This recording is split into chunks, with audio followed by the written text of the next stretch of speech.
6 men bringing you back.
Welcome back to MyView TV, the people's platform, the home of undiluted news, reviews, updates, and your daily dose of entertainment. Don't forget to hit the notification bell, leave us a comment, like, share, and subscribe. I don't bring nobody forward in here to cheer for me. Everything what you see up my natural talent. Man, me tell you something. You see, when you know what to please the audience with, it's simple, me. Wagwan, my people. Hope everybody doing okay. Hope everybody doing alright. This morning, I forgot to tell you all something. Every morning is God's way of telling you that your purpose in life is yet to be fulfilled. So no matter the obstacles you are facing right now, there's always a light at the end of the tunnel. Don't go take no rope for it. I'm tired of telling you that. Top take rope for it. Find somebody and talk to. Anyway, now people are going to tell you something. Me alone can come tell you this. People will tell you, say, yo, man, they don't have me hard way. But what me I go tell you no, me alone have this information. Me I go tell you no, why the president, who for gun missing, who have the gun. Keep back and relax, man. Me no reach right there so yet. Remember me always tell them me nah rush the news. So watch it when me take my time and knock it leather. Jamaica is a serious place, you know. If you go up on the road and you reach home back, give God thanks. A man accused of stabbing a taxi driver 13 times was brought before a senior parish judge on Tuesday to answer to charges of unlawful wounding. Colin McPherson, yes, people, bad boy Colin McPherson pled not guilty to the offense when he stood before a senior parish judge, Lorian Cole Montague, at the Kingston and St. Andrew Parish Court. It alleged that on December 20th, 2022, he took the taxi operator vehicle in Africa St. Andrew and stabbed the cabin 13 times. No additional details were provided. However, McPherson's attorney told the court that his client was not in the vicinity of the incident. Given that the medical report is outstanding, Cole Montague ordered that both parties return to court on March 23rd. Nobody worrying yourself, people. Me I got to keep on a posted pan that. What you going power going now? Them charge Jermaine. Yes, Jermaine Scott me I talk about. A man has been slapped with multiple charges in relation to the siege of approximately 2.5 kilograms of cocaine at the Sanctions International Airport on Sunday.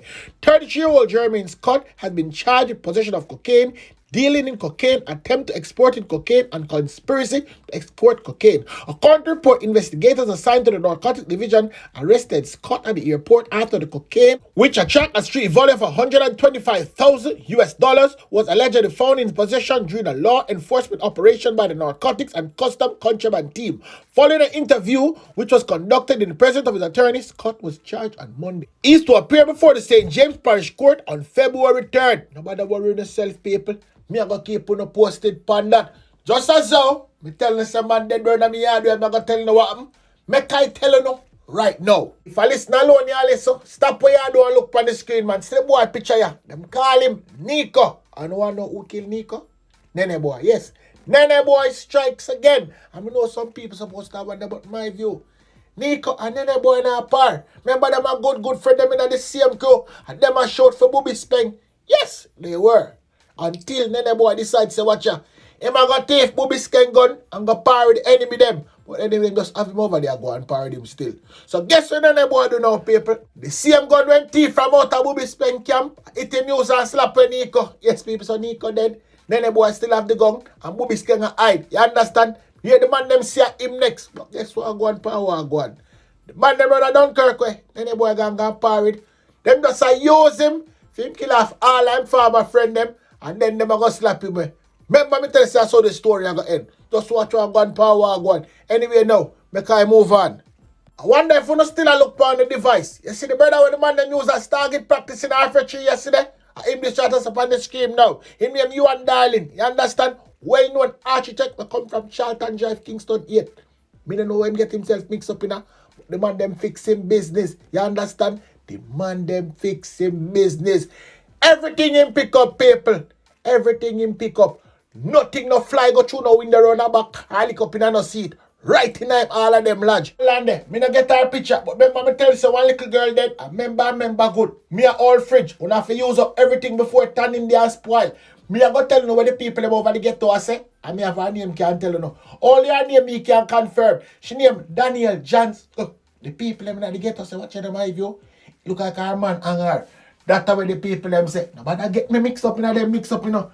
I don't know. Me just tell you no before it spoil. Right now, I'm going to circle my police friend them and not kill nobody. Only thing them do people, I pick up dead body. Guess what go on, pan what go on? Right hand over my gun. Woman security guard found dead with chop wounds in and over. You want go on for that? The police are currently investigating the killing of a woman security guard in a suspected domestic dispute. That again? Here what? I soon come back. Them are going to notify the family first. After they notify the family, we come back and tell you what go on. So stay tuned. That is that way that is concerned. Watch your go on power go on now, people. If you don't want to stop right, that's up. You can't stop. You don't have to listen no more. Because guess who is coming up next? The lead mouth Billy. Yes. Lead mouth Billy say a number of overseas players contribute to the drive in crime in Jamaica, including the recent flare-up of West Kingston. So Billy say I'm going to send for them. Billy, I'm going to send for them. Yeah, people. So I actually received detailed intelligence and operational brief from the team here at Area 4. Last year, of course, Area 4 was one of our more successful, or probably the most successful police area in terms of reduction of violent crime. We got a reduction of 20+% in Area 4, and all of the divisions were below what they were in 2021. So that sets the backdrop really for what is happening now and this year. We have to make sure that that trend continues.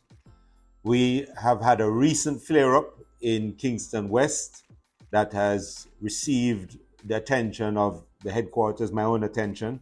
I was there on Sunday to get a feel of what was going on from the ground. And today I've spent quite a few hours with the Area 4 team so that I could get an understanding of what is happening across the area widely, and then more specifically in the Kingston West, Kingston Central police divisions. It's clear to me, and I'm quite satisfied, that the team at Area 4 understand the conflicts, understand what is going on, and the sources of the violence. And there are very specific people who, coming out of this briefing, we will name as persons who we want, and we'll also continue to put out a list of persons who may assist us with our investigations, and these are the persons of interest. I will have the operations officer for the area, SSP Steve McGregor, give those names as soon as I'm finished. Our response to this increase in violence has been initially to deploy significant amount of assets in the affected area, particularly in Kingston West and Kingston Central. We then went through a process of identifying some of the key players and those persons who may have been involved in the violence, but also those persons who are organizing and orchestrating the violence in Kingston West and Kingston Central. It has been, some of those spaces have been quiet for some time, and to the extent that we have managed to do a fair amount of social intervention in those spaces. As we're saying, there was a football competition that was taking place in the Kingston Western Division in the area of Beeston Street, West Street side, and that had got interrupted because of this violence. We're going to get that started again, but we're also going to get those persons who believe that they are going to disrupt normal life in communities and cause violence to go up in Kingston again. We're not going to have that. And so we will be targeting directly those persons. So there are some persons named. There are also some persons, based on the intelligence briefing, who are abroad and are impacting the violence here in Jamaica. We already had given some of those names to our partners, and we will give some additional names to them, and we'll be pursuing them here and there. Fortunately, we had an arrest up in the US recently of one of the criminal gang leaders here and his second, and we are working with our partners to see where this goes. We're also, as a strategy, and along with our JDF counterparts, because they have moved in quickly to support us when we got the flare-up, but we are now going to go through a process of deliberate searches within the areas that we believe that guns are secreted or that criminal gangs are using as their headquarters and other spaces. I'm not going to say anything more about that, but just be aware that deliberate and detailed searches are going to be a feature of our response to this. What is for sure is that we find unacceptable that criminals, gunmen with their own selfish motives hold entire communities to ransom. And these communities largely, and when you go on the ground, it is very clear, want to get on with their lives, make a living, have a livelihood, see their kids grow up and become productive citizens. It is very difficult for these people in the presence of these criminals. And it is our duty, with the support of these communities, and we get really good support, we will make a difference there. So we're not going to sit by and watch these flare-ups go unchecked. As soon as they start, we're going to be on them, and specifically on the people who are a part of it. There will also be a series of curfews that will continue in the short term. There are already some applications in for cordons that will be put in place. There are a number of strategies in our toolbox, but overall, they will contribute to the reduction in violence in Kingston. And we believe that if we can get Kingston